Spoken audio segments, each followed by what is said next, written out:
Hello students, O2IS academy में आपका बहुत बहुत स्वागत है। जैसा कि आप जानते हैं आपका HCS का एग्ज़ाम 24 जुलाई को है, तो उसके लिए हमने एक नया जो इनिशिएटिव है उसको शुरू किया था, दैट इज़ क्वेश्चंस को प्रैक्टिस करना। तो यहाँ पे इसके 2 लेक्चर्स ऑलरेडी हो चुके हैं, जिसने नहीं देखे हैं वो जाकर देख सकते हैं।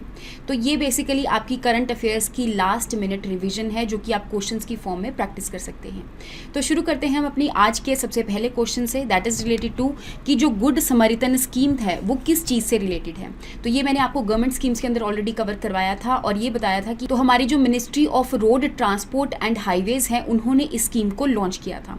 और ये स्कीम बेसिकली इसलिए लॉन्च करी गई थी कि जैसे कि आप जानते हैं कि जब भी एक्सीडेंट होता है तो उस टाइम पे जिस पर्सन का एक्सीडेंट होता है तो पहला घंटा जो होता है, पहले आर जो होता है एक्सीडेंट का, वो बहुत ज़्यादा क्रूशियल होता है। उस टाइम पे उस पर्सन की जान को बचाया जा सकता है। तो बेसिकली इस चीज़ के लिए गुड समरिटन स्कीम को लॉन्च किया गया था कि यहाँ पर जो भी लोग उन एक्सीडेंट हुए लोगों को हॉस्पिटल तक पहुंचाएंगे तो उनको कैश रिवॉर्ड दिया जाएगा 5,000 रुपये का। क्योंकि यहाँ पे जो लोग हैं पहले कतराते थे उनको ले जाने के लिए, क्योंकि उनके ऊपर अलग अलग चार्जेस लगने लग जाते थे, उनको एविडेंस वगैरह देना पड़ता था। तो इन सब चीज़ों से छुटकारा पाने के लिए जो हमारी ministry of road and highways है उन्होंने इस स्कीम को लॉन्च किया था। तो दैट मीन्स ये कैश रिवॉर्ड प्रोवाइड करेगी ताकि जो एक्सीडेंट के विक्टिम्स हैं उनको हेल्प किया जा सके। नेक्स्ट क्वेश्चन के बारे में बात कर लेते हैं, दैट इज रिलेटेड टू मीहीदाना। तो रिसेंटली जो मीहीदाना है उसको GI टैग मिला है, that is geographical indication tag मिला है। अगर मैं ज्योग्राफिकल इंडिकेशन टैग की यहाँ पे बात करूँ तो ये मैंने ऑलरेडी आपको बताया था कि एक पर्टिकुलर एरिया में कोई ऐसी चीज़ होती है जो कि वहाँ की फेमस होती है और इसी चीज़ के लिए उनको GI टैग दिया जाता है ताकि उसको बनाने की जो एक तरह से राइट्स हैं वो उनके पास ही रहे। तो यहाँ पे वेस्ट बंगाल वाले रीजन को मीहीदाना के लिए GI टैग मिला है। अगर मैं मीहीदाना की बात करूँ तो आपने बूंदी दाना के बारे में सुना होगा, बूंदी के लड्डू सुने होंगे, तो उससे रिलेटेड ही उसका एक कज़न जो है बेसिकली मीहीदाना हम कंसीडर करते हैं। मीही का मतलब यहाँ पर फाइन होता है और दाना का मतलब ग्रेन्स होता है। तो दैट मीन्स बहुत ज़्यादा फाइन ग्रेन्स होते हैं इसके। तो इस हिसाब से आपकी फर्स्ट स्टेटमेंट गलत हो जाएगी क्योंकि वेस्ट बंगाल से रिलेट करता है, और सेकंड स्टेटमेंट की रिसेंटली उसको GI टैग मिला है, तो ये स्टेटमेंट बिल्कुल सही है। तो इस हिसाब से आपका आंसर बनेगा 2 ओनली। नेक्स्ट क्वेश्चन के बारे में देखते हैं कि in February 2022 which country has been put on FATF grey list. जैसा कि आप जानते हैं फाइनेंशियल एक्शन टास्क फोर्स जो है एक ऑर्गेनाइजेशन है जो G7 कंट्रीज़ का इनिशिएटिव है, 1989 में बनाया गया था। स्टार्टिंग में ये मनी लॉन्ड्रिंग के लिए ही बनाया गया था, लेकिन 2001 के अंदर यहाँ पे टेरर फाइनेंसिंग को भी ऐड कर दिया गया। तो यहाँ पे जो FATF है अलग अलग लिस्ट्स निकालती हैं, जैसे कि ब्लैक लिस्ट हो गया, ग्रे लिस्ट हो गया, जिसके अंदर अलग अलग कंट्रीज़ को लिस्ट किया जाता है। तो जैसे कि ब्लैक लिस्ट के अंदर यहाँ पर ईरान और नॉर्थ कोरिया है। In the same way grey list के अंदर यहाँ पे आपको 23 कंट्रीज़ देखने को मिलेगी, और रिसेंटली जो कंट्री ऐड हुई है that is United Arab Emirates. Even जो पाकिस्तान है वो भी ग्रे लिस्ट के अंदर ही आती है। नेक्स्ट क्वेश्चन के बारे में बात कर लेते हैं कि फोरम फॉर डीकार्बनाइजिंग ट्रांसपोर्ट जो है उसके रिगार्डिंग आपको यहाँ पर 2 स्टेटमेंट्स दी गई हैं। सबसे पहली बात, अगर मैं बात करूँ फोरम फॉर डीकार्बनाइजिंग ट्रांसपोर्ट है क्या यहाँ पर, तो आपको पता होगा कि NDC-TIA को लॉन्च किया गया था। NDC मतलब nationally determined contribution transport initiative Asia. That means Asia के अंदर ट्रांसपोर्ट सेक्टर से रिलेटेड यहाँ पे हमारे अलग अलग डिटर्मिन्ड कॉन्ट्रीब्यूशंस थे कि हमने ट्रांसपोर्ट से रिलेटेड जो भी कार्बन एमिशंस हो रहे हैं उसको हम कम करेंगे। तो इसके रिगार्डिंग यहाँ पर जो जिम्मा है वो नीति आयोग को दिया गया है हमारी कंट्री के अंदर, क्योंकि एशिया वाले रीजन में यहाँ पे 3 कंट्रीज़ को ज़्यादा फोकस किया जा रहा है। एक इंडिया है, एक वियतनाम है और एक चाइना है। तो इन तीनों कंट्रीज़ के अंदर ट्रांसपोर्ट से रिलेटेड जितनी भी कार्बन एमिशंस हो रही है उसको कम किया जाएगा। तो बेसिकली ये जो फोरम फॉर डीकार्बनाइजिंग ट्रांसपोर्ट है, नीति आयोग ने वर्ल्ड रिसोर्स इंस्टीट्यूट के साथ मिलकर इसको लॉन्च किया है। और यहाँ पे इन्होंने यही बोला है कि ग्रीन हाउस एमिशंस जो बहुत ज़्यादा हो रही हैं उसको हम रिड्यूस करेंगे, और स्पेशली कौन से सेक्टर के अंदर, ट्रांसपोर्ट सेक्टर के अंदर। तो यहाँ पे आपकी दोनों ही स्टेटमेंट्स बिल्कुल सही हो जाएंगी। नेक्स्ट क्वेश्चन के बारे में बात करते हैं कि first ever euro denominated green bonds जो हैं ये ऑलरेडी मैंने आपको इकोनॉमी के लेक्चर के अंदर कवर करवाया था, और उस टाइम पे बताया था कि हमारी जो पावर फाइनेंस कॉर्पोरेशन लिमिटेड है जो कि रिसेंटली महारत्ना का स्टेटस भी जिसको मिला है, इन्होंने first ever euro denominated green bonds को लॉन्च किया है। दैट मीन्स ये ऐसे बॉन्ड्स हैं जो कि स्पेशली एक पर्टिकुलर इन्वेस्टमेंट के लिए यूज़ होते हैं। दैट मीन्स यहाँ पे इन्वायरमेंट से रिलेटेड अगर कोई भी इन्वेस्टमेंट करनी हो तो ऐसे बॉन्ड को हम ग्रीन बॉन्ड कह देते हैं। और दूसरी बात कि यूरो डिनोमिनेटेड का मतलब है कि ये जो बॉन्ड्स हैं यूरोज देकर ही खरीदे जा सकते हैं। तो ये जो फर्स्ट ऐसे बॉन्ड्स है पावर फाइनेंस कॉर्पोरेशन लिमिटेड जो कि महारत्ना स्टेटस मिला है रिसेंटली जिसको, तो इन्होंने उन्होंने लॉन्च किए थे। नेक्स्ट क्वेश्चन के बारे में बात करते हैं कि 20 अगस्त को सद्भावना दिवस मनाया जाता है। तो ये स्टेटमेंट बिल्कुल सही है, क्योंकि 20 अगस्त को हमारे 6th प्राइम मिनिस्टर जो है राजीव गांधी जी, उनकी बर्थ एनिवर्सरी होती है और उनकी बर्थ एनिवर्सरी वाले दिन ही यहाँ पर सद्भावना दिवस मनाया जाता है। तो सेकंड जो आपकी स्टेटमेंट है कि इंदिरा गांधी जी की बर्थ एनिवर्सरी होती है, ये गलत हो जाएगा। तो इस हिसाब से आपने इनकरेक्ट ऑप्शन को चूज करना है, तो आपका आंसर बनेगा 2 ओनली। नेक्स्ट क्वेश्चन के बारे में बात करते हैं। यहाँ पर आपको 2 रिपोर्ट्स के बारे में दिया गया है कि ये रिपोर्ट्स कौन कौन सी ऑर्गेनाइजेशन ने रिलीज करी है। जैसे कि जो फर्स्ट रिपोर्ट है state of world children report 2021। अब क्योंकि ये चिल्ड्रन से रिलेटेड है तो ऑफकोर्स यहाँ पर जो यूनिसेफ होती है, दैट मीन्स यूनाइटेड नेशन की ऐसी agency, that is international children's emergency fund. Last class में भी मैंने आपको इसके बारे में बताया था। तो इन्होंने बेसिकली इस रिपोर्ट को लॉन्च किया है। और जो आपकी सेकंड स्टेटमेंट है कि state of education report for India, तो ये जो रिपोर्ट है वो यूनेस्को ने निकाली है। दैट इज यूनाइटेड नेशन की एक स्पेशलाइज्ड एजेंसी है जो कि एजुकेशनल, साइंटिफिक और कल्चरल चीज़ों के ऊपर ध्यान देती है। तो इस हिसाब से आपकी दोनों की दोनों स्टेटमेंट्स जो है वो गलत हो जाएंगी और आपका आंसर बनेगा none of the above. Next question के बारे में बात करते हैं कि first ever multi dimensional poverty index जो है रिसेंटली वो किसने निकाला है, और उसके रिगार्डिंग यहाँ पे आपको अलग अलग स्टेटमेंट्स दी गई हैं। देखो, अगर मैं इंडिया के मल्टी डायमेंशनल इंडेक्स के बारे में बात करूँ तो रिसेंटली नीति आयोग ने इसको निकाला है और यहाँ पर हर एक स्टेट के अंदर ये देखा है कि सबसे ज़्यादा पॉवर्टी कहाँ पर है। जहाँ पर सबसे ज़्यादा पॉवर्टी होगी उनका जो मल्टी डायमेंशनल इंडेक्स का जो स्कोर होगा वो भी सबसे ज़्यादा होगा। तो यहाँ पे ये देखने को मिला कि बिहार के अंदर सबसे ज़्यादा मल्टी डायमेंशनल पॉवर्टी जो है वो देखने को मिली। इसके बाद सेकंड नंबर पे यहाँ पर झारखंड है जिसके अंदर सबसे ज़्यादा मल्टी डायमेंशनल पॉवर्टी है, और थर्ड नंबर पर उत्तर प्रदेश है। इनका स्कोर हालांकि ज़्यादा आया है, लेकिन ये इंडेक्स की लिस्ट के अंदर बिल्कुल बॉटम पर है। तो आपने ध्यान रखना है कि जिस स्टेट के अंदर सबसे ज़्यादा स्कोर है वो बिल्कुल बॉटम पर है, क्योंकि उनके अंदर पॉवर्टी सबसे ज़्यादा है। और अगर मैं यहाँ पे केरला की बात करूँ तो केरला के अंदर सबसे कम पॉवर्टी देखने को मिली है और केरला ने ही इस मल्टी डायमेंशनल पॉवर्टी इंडेक्स के अंदर टॉप किया है। तो इस हिसाब से आपकी जो दोनों स्टेटमेंट होंगी वो बिल्कुल सही हो जाएंगी। नेक्स्ट हम बात करते हैं Lal Salaam a novel is a book written bye.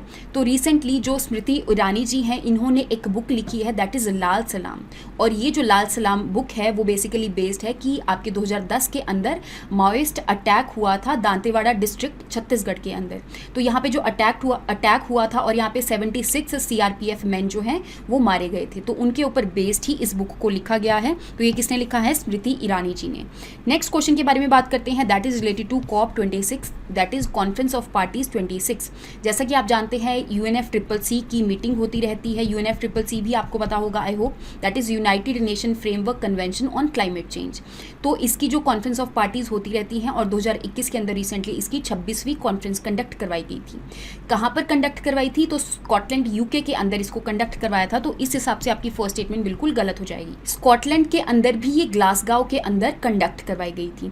अब यहाँ पे हमारे जो प्राइम मिनिस्टर नरेंद्र मोदी जी हैं उन्होंने 5 पॉइंट्स दिए और ये बोला कि ये जो पॉइंट्स हैं हम इन सारे पॉइंट्स को अचीव करेंगे, और इन्हीं 5 पॉइंट्स को इन्होंने बोल दिया पंचामृत। दैट मीन्स यहाँ पर 1.5 डिग्री सेल्सियस से टेम्परेचर कम रखने के लिए इन्होंने 5 पॉइंट्स दिए हैं जिनको पंचामृत बोला जा रहा है।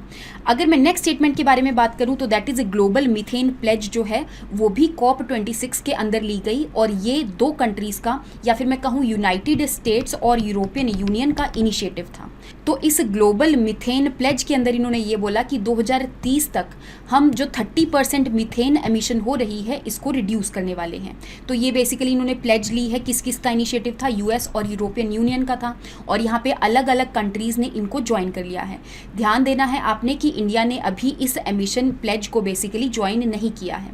तो इस हिसाब से आपकी थर्ड स्टेटमेंट गलत हो जाएगी, क्योंकि ये जो टारगेट है 2030 का है, और यहाँ पे फर्स्ट स्टेटमेंट भी गलत है। तो आपका इसका जो आंसर बनेगा दैट इज 2 ओनली। तो अगर एक बार हम देखें कि COP26 के अंदर जो हमारे प्राइम मिनिस्टर नरेंद्र मोदी जी हैं उन्होंने पंच अमृत के अंदर क्या क्या चीज़ें बोली।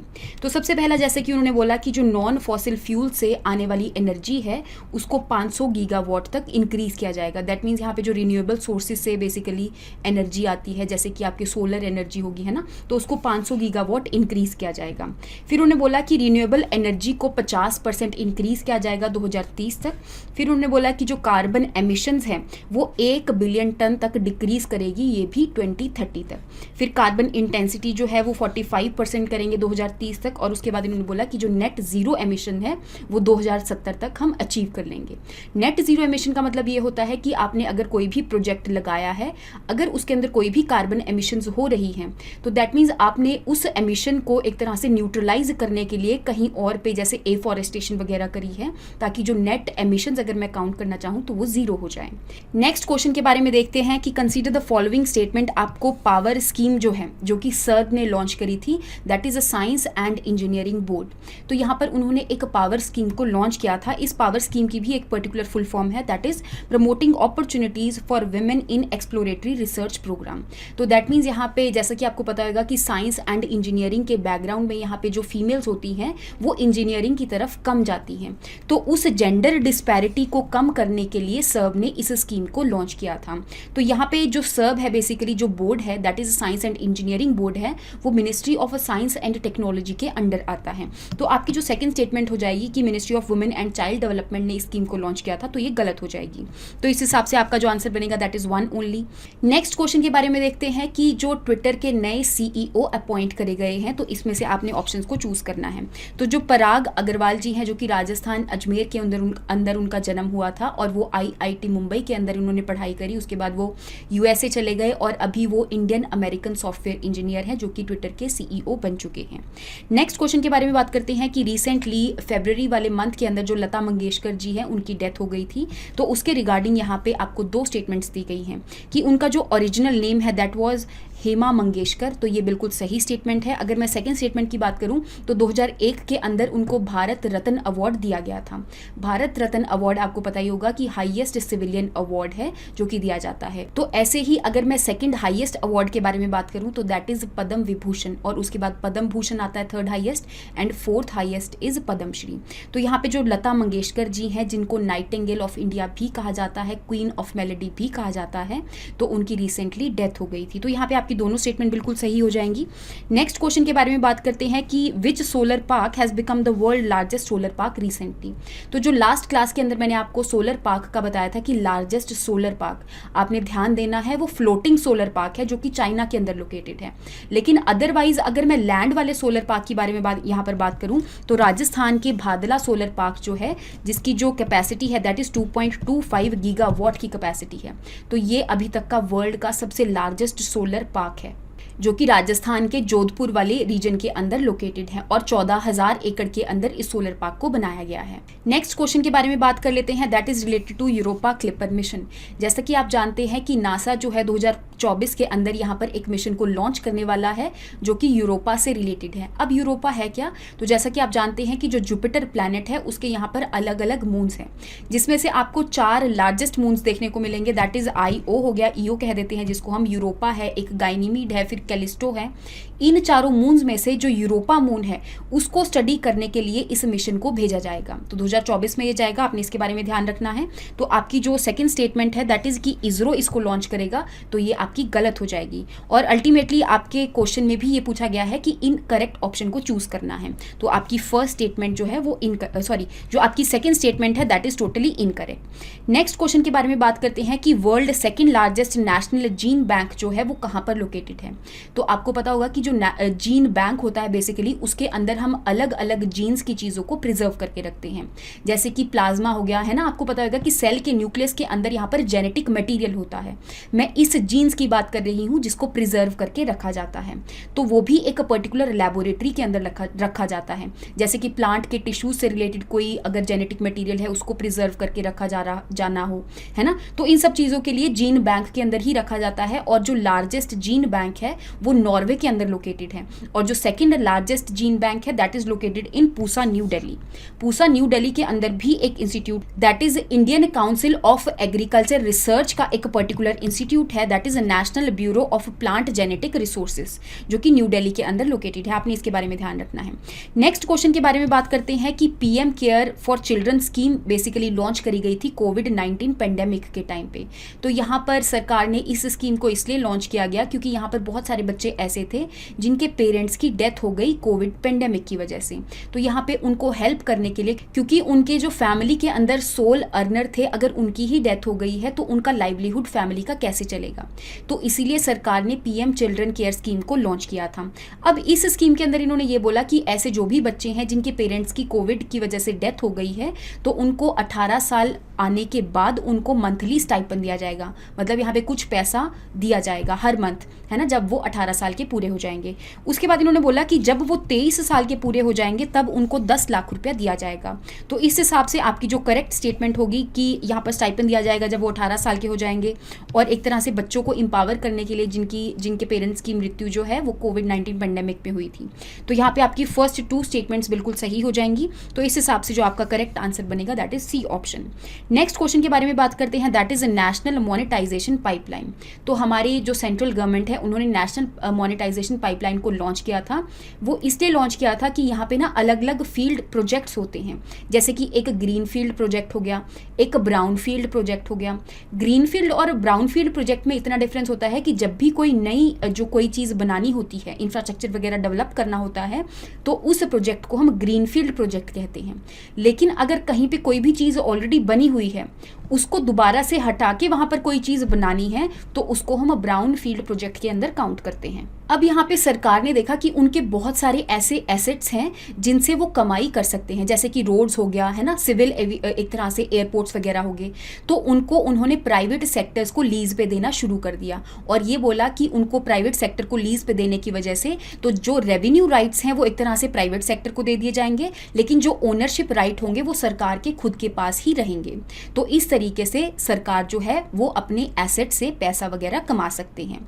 तो इसीलिए इस प्रोजेक्ट को शुरू किया गया था। तो दैट मीन्स आपकी जो फर्स्ट स्टेटमेंट है कि ब्राउन फील्ड प्रोजेक्ट को की वैल्यू को अनलॉक करने के लिए, तो ये बिल्कुल सही है, और प्राइवेट सेक्टर को यहाँ पर लीज पे देने के लिए। सेकेंड स्टेटमेंट है कि उन्होंने अपने जो रेवेन्यू राइट्स और ओनरशिप राइट्स हैं वो प्राइवेट सेक्टर्स को एक तरह से दे दिए हैं। तो ये स्टेटमेंट आपकी गलत हो जाएगी, क्योंकि यहाँ पे सिर्फ रेवेन्यू राइट्स को दिया है, ओनरशिप राइट्स को नहीं दिया है। तो इसके बारे में आपने ध्यान रखना है। तो करेक्ट स्टेटमेंट आपकी 1 ओनली हो जाएगी। इसके अलावा जो नेशनल मोनेटाइजेशन पाइपलाइन है उसके अंदर इन्होंने ये भी बोला कि 2022 से लेकर 2025 तक हम एटलीस्ट 6 लाख करोड़ का जो एक तरह से वैल्यू है वो अचीव करेंगे। तो आपने इसके बारे में भी ध्यान रखना है। नेक्स्ट क्वेश्चन के बारे में बात कर लेते हैं कि जो ह्यूमन राइट्स डे है वो कब सेलिब्रेट किया जाता है। तो बेसिकली 10 दिसंबर को ह्यूमन राइट्स डे को सेलिब्रेट किया जाता है। नेक्स्ट क्वेश्चन के बारे में बात कर लेते हैं कि हमारी जो मिनिस्ट्री ऑफ डिफेंस है उन्होंने एक इनिशिएटिव को लॉन्च किया था, दैट इज अ सेहत इनिशिएटिव। अब सेहत का मतलब यहाँ पे सबसे पहली बात क्या है, services e health assistance and telemedicine delivery for veteran. तो आपके जितने भी वेटरन आर्मी पर्सनल्स हैं, डिफेंस से related basically ministry of defence ने स्कीम को लॉन्च किया था। तो जितने भी वेटरन आर्मी पर्सनल्स हैं उनको यहाँ पर मेडिकल टेली कंसल्टेशन प्रोवाइड करने के लिए इस स्कीम को लॉन्च किया गया था, ताकि उनको घर बैठे ही सारी की सारी जो मेडिसिन वगैरह हैं उनको प्रोवाइड किया जा सके। तो एक तरह से आप देख सकते हैं कि ये एक पार्ट है डिजिटल इंडियन मिशन का, कि यहाँ पे जितनी भी दवाइयाँ वगैरह हैं डिजिटल तरीके से हर एक लोगों के पास यहाँ पर पहुँच रही हैं।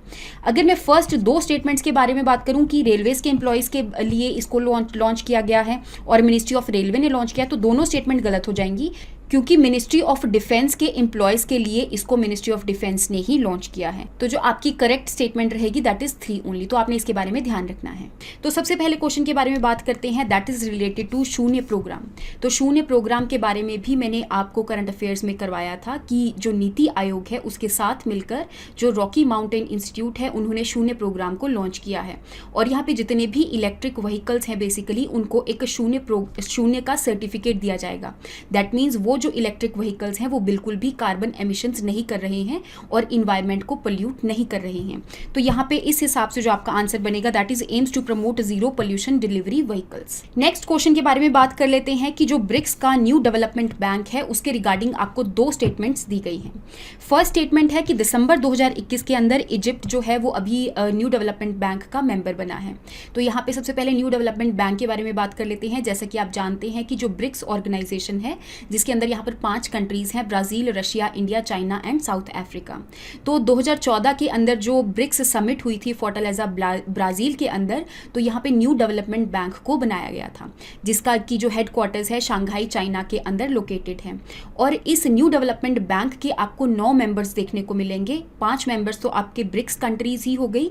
इसके अलावा 4 और मेंबर्स हैं, जैसे कि इजिप्ट ने रिसेंटली ज्वाइन किया है। इजिप्ट के अलावा यहाँ पे 3 मेंबर्स और हैं, that is Bangladesh, UAE and Uruguay. तो यहाँ पे ये 9 की 9 कंट्रीज जो है वो न्यू डेवलपमेंट बैंक का मेंबर बन चुकी हैं। तो सेकंड आपकी जो ऑप्शन है वो गलत हो जाएगा, क्योंकि शंघाई चाइना के अंदर इसका हेडक्वार्टर्स लोकेटेड है। तो अगर मैं करेक्ट ऑप्शन के बारे में देखूँ तो आपका जो फर्स्ट ऑप्शन है वो बिल्कुल सही हो जाएगा। नेक्स्ट क्वेश्चन के बारे में बात करते हैं, that is related to indigo. तो यहाँ पे जो आपका national institute of animal biotechnology है, जो कि department of science, ministry of science and technology के अंडर आता है, उन्होंने इंडिगो चिप को लॉन्च किया था। इंडिगो चिप बेसिकली एक तरह की चिप है जिसके अंदर अलग अलग जो इंडिजिनस कैटल्स हैं, जैसे गिर हो गया, साहिवाल हो गया, इन सब के जर्म प्लाज्म को प्रोटेक्ट किया जाएगा। तो इस पर्पस के लिए इंडिगो चिप को लॉन्च किया था। तो ये मिनिस्ट्री ऑफ एग्रीकल्चर ने लॉन्च नहीं किया है और आपकी जो फर्स्ट स्टेटमेंट है वो बिल्कुल सही हो जाएगी। तो इनकरेक्ट ऑप्शन के बारे में अगर मैं देखूँ तो आपका जो आंसर बनेगा that is 2 only. Next question के बारे में बात कर लेते हैं कि जो prestigious life time achievement award है 2021 के लिए बैडमिंटन वर्ल्ड फेडरेशन जो दे रही है वो अवार्ड किसको मिला है। तो यहाँ पे हमारे जो बैडमिंटन के फादर हैं दैट इज प्रकाश पादुकोण जी, तो इनको ये prestigious life time achievement award जो है वो मिला है। तो इनके बारे में आपने ध्यान में रखना है। नेक्स्ट क्वेश्चन के बारे में बात कर लेते हैं कि जो आरबीआई है उन्होंने एक इनिशिएटिव को लॉन्च किया था, that is prism initiative.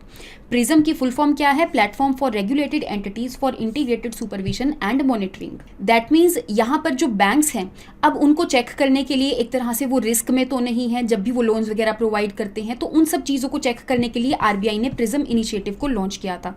That means it is end to end work flow automation system to strengthen compliance by supervised entities. That means यहाँ पे सुपरवाइज्ड एंटिटीज होंगी जो कि चेक करेंगी कि कोई बैंक जो है वो रिस्क की कैटेगरी में तो नहीं है। तो इसलिए आरबीआई ने इनिशिएटिव को लॉन्च किया था, तो सेबी यहाँ पर नहीं आएगा। तो इस हिसाब से आपका जो इनकरेक्ट ऑप्शन होगा that is 2 only. Next question के बारे में बात कर लेते हैं कि जो यूनाइटेड नेशन का सस्टेनेबल डेवलपमेंट सोल्यूशन नेटवर्क है, बेसिकली इसका जो हेडक्वार्टर्स है न्यूयॉर्क के अंदर ये लोकेटेड है। 2012 के अंदर इसको बनाया गया था ये चेक करने के लिए कि हर एक जो कंट्री है वो सस्टेनेबल डेवलपमेंट गोल्स को कंप्लीट करने के लिए कितना काम कर रही हैं। तो इसके लिए ये अवार्ड भी देते हैं और यहाँ पर देखा गया कि बांग्लादेश के अंदर सस्टेनेबल डेवलपमेंट गोल्स जो है सिटीजन्स तक पहुँचाने के लिए बहुत ज़्यादा काम किया गया है। तो इस वजह से बांग्लादेश के जो प्राइम मिनिस्टर है दैट इज शेख हसीना जी, उनको ये अवार्ड जो है वो दिया गया है। तो इस हिसाब से आपका जो आंसर बनेगा that is 2 option. Next question के बारे में बात कर लेते हैं, that is bio CNG plants जो है उसके रिगार्डिंग आपको 2 स्टेटमेंट्स दी गई हैं। तो रिसेंटली हमारे जो प्राइम मिनिस्टर जी हैं उन्होंने इंदौर के अंदर बायो सीएनजी प्लांट को इनॉग्रेट किया था। और जैसा कि आप जानते हैं स्वच्छ सर्वेक्षण के अंडर भी इंदौर जो है वो क्लीनेस्ट सिटी में आता है। इसके अलावा स्वच्छ भारत मिशन 2.0 के अंदर ही बायो सीएनजी प्लांट को इंदौर के अंदर इनॉग्रेट किया गया है। तो दैट मीन्स आपका जो अमृत भारत मिशन है उसके अंदर इनॉग्रेट नहीं किया गया है। तो इस हिसाब से जो आपकी इनकरेक्ट ऑप्शन रहेगा that is 2 only. Next question के बारे में बात करते हैं कि रिसेंटली मिनिस्ट्री ऑफ डिफेंस ने यहाँ पे गर्ल्स के लिए कुछ चीज़ों को ओपन किया है। तो जैसे कि एक तो हो गया सैनिक स्कूल्स। तो पहले जो सैनिक स्कूल्स हैं उसके अंदर सिर्फ बॉयज़ ही पढ़ सकते थे, लेकिन अब रिसेंटली इसको सैनिक स्कूल्स को गर्ल्स के लिए भी ओपन कर दिया गया है और यहाँ पर गर्ल्स भी एडमिशन ले सकती है। इसके अलावा सुप्रीम कोर्ट ने पिछले साल जजमेंट भी प्रोवाइड की थी जिसके अंदर उन्होंने बताया था कि जो नेशनल डिफेंस एकेडमी है दैट इज जो एनडीए है उसके अंदर पहले सिर्फ बॉयज़ ही जाते थे, लेकिन अब 12th के बाद गर्ल्स भी इस एग्जाम में बैठ सकती हैं, जो कि आपका एनडीए का एग्जाम होता है नेशनल डिफेंस एकेडमी के लिए। नेक्स्ट दैट मीन्स यहाँ पे आपका जो ऑप्शन बनेगा that is both A and B. Next question के बारे में बात करते हैं कि इंडियन स्पेस एसोसिएशन जो है क्या वो डिपार्टमेंट ऑफ स्पेस के अंडर आती है। तो अगर मैं इंडियन स्पेस एसोसिएशन के बारे में बात करूं तो यहाँ पर जितने भी थोड़े प्राइवेट बिजनेसेस हैं और उनके साथ मिलकर जो गवर्नमेंट एक तरह से आपका पब्लिक सेक्टर है उन दोनों ने मिलकर एक इंडियन स्पेस एसोसिएशन को बनाया है, जो कि डिपार्टमेंट ऑफ स्पेस के अंदर नहीं आता है। इसका जो हेडक्वार्टर्स है वो दिल्ली के अंदर लोकेटेड है और एक तरह से ये एक सिंगल विंडो बना दी गई है ताकि स्पेस सेक्टर के अंदर नए से नई जो स्टार्टअप्स वगैरह हैं उसको लाया जा सके और नई से नई जो अपॉर्चुनिटी है उनको भी लाया जा सके। तो जो सेकंड स्टेटमेंट होगी आपकी कि पब्लिक प्राइवेट पार्टनरशिप है एक तरह से, तो सेकंड स्टेटमेंट आपकी बिल्कुल सही है और फर्स्ट स्टेटमेंट गलत है कि ये डिपार्टमेंट ऑफ स्पेस के अंडर नहीं आता है। तो इनकरेक्ट ऑप्शन हो जाएगा इसका 1 ओनली। नेक्स्ट क्वेश्चन के बारे में बात कर लेते हैं that is Bharat series initiative के बारे में। तो रिसेंटली हमारी जो ministry of road transport and highways है उन्होंने भारत सीरीज इनिशिएटिव को लॉन्च किया है, जिसके अंदर जो गाड़ी का नंबर होगा उसमें जो पहले 2 नंबर नंबर्स होंगे, that is year of registration, कि कौन से साल में इस गाड़ी की रजिस्ट्रेशन हुई है।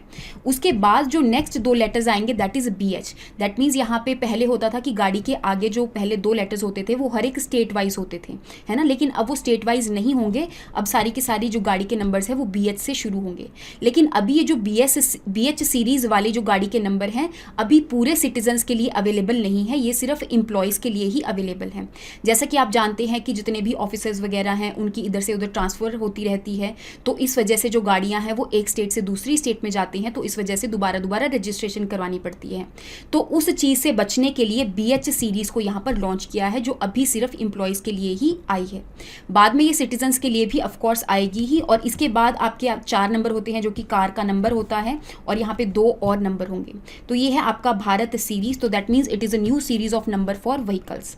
नेक्स्ट क्वेश्चन के बारे में बात करते हैं कि रिसेंटली जो मेटा कंपनी का नाम रखा गया है जो कि मेटावर्स से रिलेटेड है, तो वो किसने रखा है। तो जैसा कि आप जानते हैं कि फेसबुक के जो ओनर हैं मार्क ज़करबर्ग हैं, इसके अलावा फेसबुक के अलावा उन्होंने अलग अलग जैसे कि सोशल मीडिया साइट्स होगी, इंस्टाग्राम हो गया, व्हाट्सएप हो गया, उन सब को कंबाइन करके एक नाम रख दिया है दैट इज़ मेटा। और ये जो मेटा है बेसिकली मेटावर्स के ऊपर डिपेंडेड है, और मेटावर्स का मतलब यहाँ पर यही है कि आपकी जो ऑगमेंटेड रियलिटी है और वर्चुअल रियलिटी है जो कि आने वाले टाइम में बहुत ज़्यादा आपको यूज़ में देखने को मिलेगी। ऑगमेंटेड और वर्चुअल रियलिटी का मतलब यहाँ पर यही होता है कि वर्चुअल रियलिटी के अंदर आप हेडसेट्स वगैरह डालते हैं और एक अलग से ही वर्ल्ड को क्रिएट कर लेते हैं, लेकिन ऑगमेंटेड रियलिटी के अंदर जो रियल वर्ल्ड है उसी के अंदर आप टेक्नोलॉजी को यूज़ करते हैं। तो ये दोनों की दोनों चीज़ों को हम मेटावर्स के अंदर काउंट करते हैं। नेक्स्ट क्वेश्चन के बारे में बात करते हैं कि रिसेंटली शंघाई कॉर्पोरेशन ऑर्गेनाइजेशन की 21st समिट हुई थी जो कि तजिकिस्तान दुशानबे के अंदर ऑर्गेनाइज करी गई है।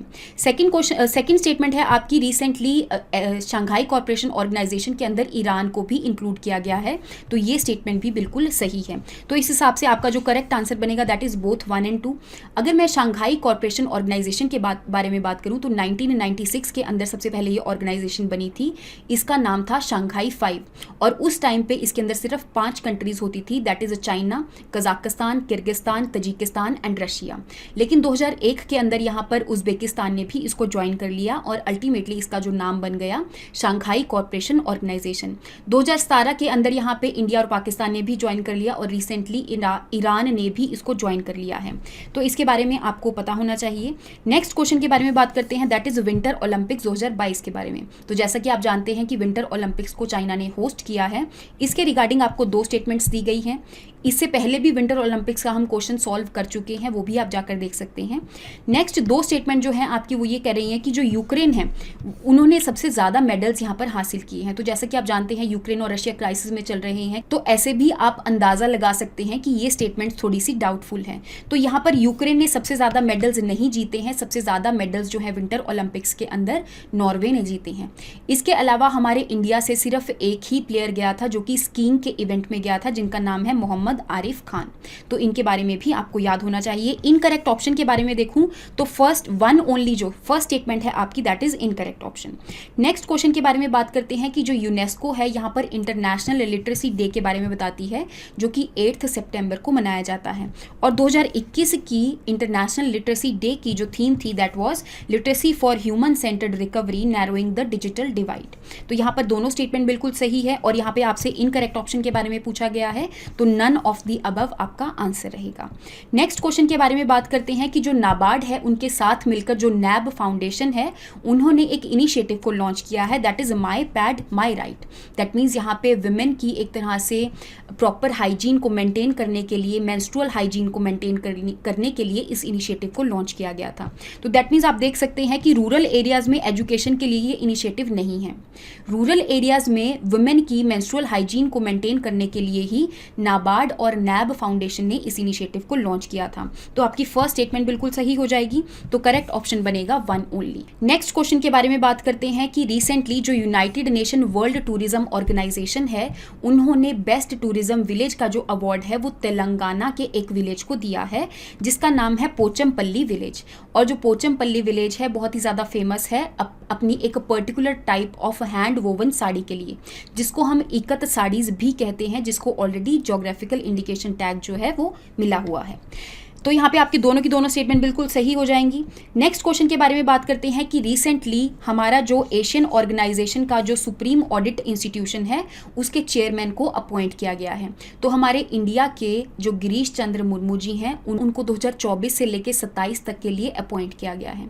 अब सबसे पहले हम बात कर लेते हैं एक इंस्टीट्यूशन के बारे में, that is regional groups of International Organization of Supreme Audit Institution. तो यहाँ पर इसके तो अलग अलग रीजनल इंस्टीट्यूशंस हैं, जैसे कि एशिया वाली ऑर्गेनाइजेशन भी है, एशिया वाले रीजन में भी इनका एक इंस्टीट्यूशन है। तो उसके लिए जो चेयरमैन है हमारे इंडिया के जो गिरीश चंद्र मुर्मू जी हैं उनको अपॉइंट किया गया है। नेक्स्ट क्वेश्चन के बारे में देख लेते हैं। तो रिसेंटली यहाँ पर कुछ अलग अलग पर्सनैलिटीज़ हैं जिनको पद्म विभूषण अवार्ड जो है वो दिया गया है। जैसा कि आप जानते हैं कि हमारी कंट्री का जो हाईएस्ट सिविलियन अवार्ड है दैट इज़ भारत रत्न, और जो सेकेंड हाईएस्ट सिविलियन अवार्ड है दैट इज़ पद्म विभूषण। तो यहाँ पर 4 ऐसी पर्सनैलिटीज़ हैं जिनको पद्म विभूषण जो है वो दिया गया है। तो सबसे पहले हम बात कर लेते हैं प्रभा आत्रे जी को, जिनको 8 की कैटेगरी में ये अवार्ड दिया गया है। इसके अलावा जो राधे श्याम खेमका जी हैं वो एक पब्लिशर हैं, तो इसीलिए उनको लिटरेचर एंड एजुकेशन की कैटेगरी में पद्म विभूषण जो है वो दिया गया है। नेक्स्ट हम बात कर लेते हैं जनरल बिपिन रावत जी के बारे में। जैसा कि आप जानते हैं हमारे first chief of defence staff ये रह चुके हैं, तो इनको ये जो अवार्ड है वो पॉस्ट्यूमसली मिला है, दैट मीन्स उनकी डेथ होने के बाद ये अवार्ड दिया गया है। तो ये सिविल सर्विस की कैटेगरी में आएगा। इसके अलावा जो कल्याण सिंह जी हैं वो पब्लिक अफेयर्स में उनको मिला है, वो एक पॉलिटिशियन भी रह चुके हैं और इनको भी ये जो अवार्ड है वो पॉस्ट्यूमसली दिया गया है। तो इस हिसाब से जो आपका आंसर बनेगा that is 4th। Next question के बारे में बात करते हैं कि रिसेंटली स्वीट कुकुम्बर को जीआई टैग मिला है, तो वो कौन सी स्टेट से बिलोंग करता है। तो जैसे कि आप जानते हैं कि नागालैंड वाले रीजन के अंदर यहाँ पे अलग अलग वेराइटी ऑफ जो कुकुम्बर्स हैं उनको उगाया जाता है, और रिसेंटली उनके जो स्वीट कुकुम्बर वाली कैटेगरी है उसको यहाँ पर ज्योग्राफिकल इंडिकेशन टैग मिला है। नेक्स्ट क्वेश्चन के बारे में बात करते हैं दैट इज रिलेटेड टू पोषण अभियान। तो यहाँ पर बेसिकली 2 स्टेटमेंट्स आपको प्रोवाइड करी गई हैं। देखो यहाँ पे आपकी 2 स्कीम्स हैं, एक तो है आपका पोषण अभियान और एक है आपका पीएम पोषण। अगर मैं पीएम पोषण के बारे में बात करूं तो ये 2 स्टेटमेंट जो आपको प्रोवाइड करी गई हैं वो पीएम पोषण के लिए दी गई हैं। तो फर्स्ट स्टेटमेंट जो है आपकी कि मिड डे मील स्कीम को यहाँ पर दोबारा से रीनेम कर दिया गया है और उसका नाम रख दिया गया है पीएम पोषण, दैट इज पोषण शक्ति निर्माण।